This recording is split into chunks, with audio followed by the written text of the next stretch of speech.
6월 일자리 지표가 발표가 됐습니다. 연방노동부에서 발표한 자료에 따르면은 85만 개가 추가가 됐다. 6월 한 달 동안 일자리가 85만 개 추가됐다라는 이야기인데 원래 전문가들이 예상했던 것보다는 상당히 많이 나온 숫자입니다. 당초에 그 리피니티브 쪽에서 분석가들이 예상했던 숫자는 70만 명 정도가 늘어날 거다. 70만 개 일자리가 늘어날 거다라는 게 예상됐던 숫자였고요. 다우존스에서 이 월가가 예측한 예측치도 70만 6천 개, 지금 비슷하죠. 70만 개에서 70만 6천 개 정도가 늘어날 것이다라고 예상을 했었는데 실제 집계해 보니까 85만 개가 늘어났다. 일자리가 굉장히 많이 늘어났다라는 이야기인데 이것은 결국에는 이제 경기가 많이 회복되고 있다라는 청신호로 해석되는 부분입니다. 많은 분들이 이제 봉쇄령이 다 없어지고 봉쇄령이 없어지고 7월 들어서는 특히 이제 거의 대부분의 주가 봉쇄령들을 전부 다 없애는 이런 상황이기 때문에 다 이제 직업으로 복귀할 수 있는 일자리로 되돌아갈 수 있는 상황들이 연출이 된 것이죠. 그래서 과거에 이 팬데믹 때문에 없어졌던 일자리들이 다시 다 복구되고 있는 이런 상황인 겁니다. 그런데 문제는 뭐냐면 실업률도 같이 올랐다는 겁니다. 원래 실업률은 조금 떨어질 것으로 예상이 됐었습니다. 당초에 5.7%, 그 리피니티브에서 계산했던 거고요. 월가에서 계산했던 것도 5.6%로 떨어질 것이다 라고 예상을 했던 것이었는데 실업률은 5.9%로 올랐다. 이것은 바꿔서 이야기하면은 일자리는 많이 나와 있지만 실제로 사람들이 일자리로 컴백하는 것은 그렇게 많지는 않다. 일자리가 늘어나는 숫자만큼 사람들이 컴백하고 있지는 않다. 이런 이제 의미로 저희가 이해를 해야 될 것 같습니다. 물론 일자리가 너무 많이 늘어났기 때문에 예상보다 더 많이 늘어났기 때문에 실업률도 통계상 올라간 것 아니냐 이렇게 얘기하실 수도 있는데 그러나 뭐 그 통계상 숫자들로 놓고 이야기해 봤을 때에는 그보다는 일자리는 많이 생겼지만 실제 일자리로 복귀하는 숫자는 생각보다는 적었던 것으로 그렇게 저희가 지금 이해하고 있고요. 왜 사람들이 아직까지도 일자리에 복귀하지 않고 있느냐 하는 문제들은 저희가 좀 생각해 봐야 될 문제이다.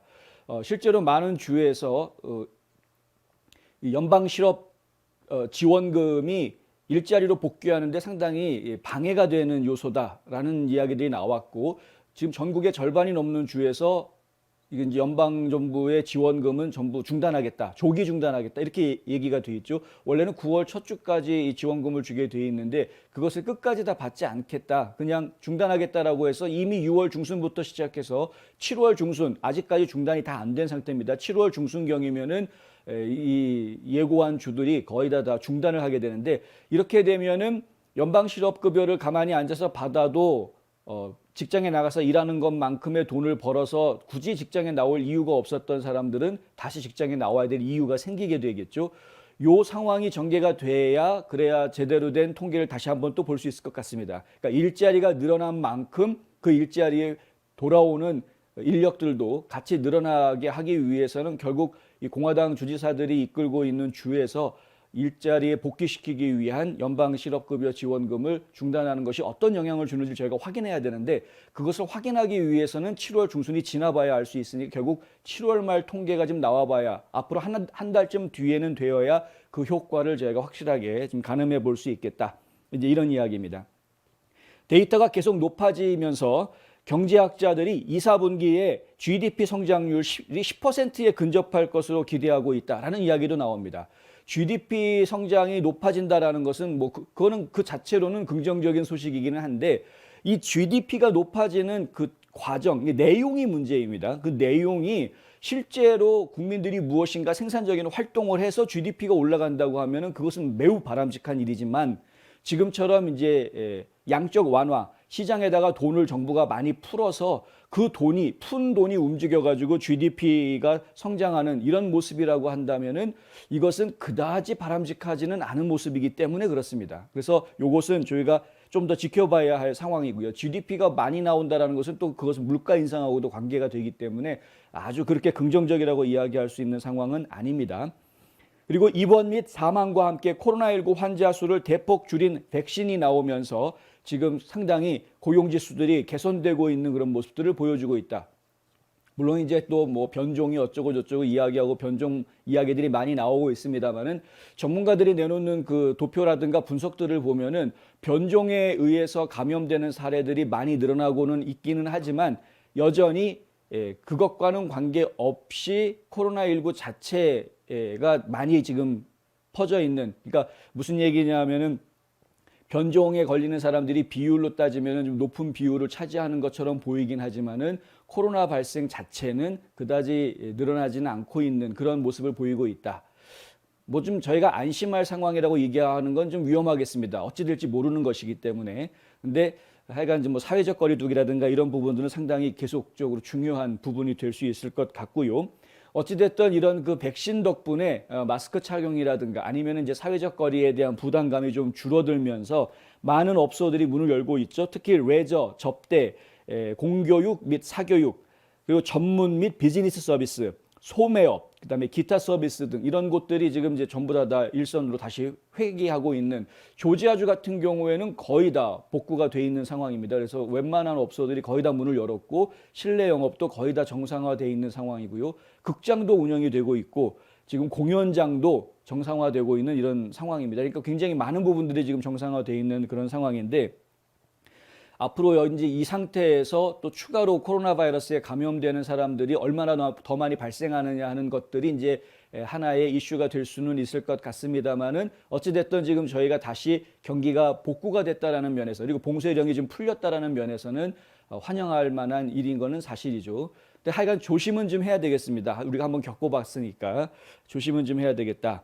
어찌됐든 그래서 일자리 시장이 지금 좋아지고 있다는 것은 긍정적인 소식이다 하는 겁니다. 전국적으로 규제가 완화되는 가운데 34만 개의 일자리가 술집, 식당, 19만 4천 개를 포함해서 이런 접대 비즈니스라든가 호텔 영업이라든가 레저육이라든가 아니면 교육 서비스라든가 전문 서비스라든가 이런 쪽에 34만 개 일자리가 늘어나게 됐다.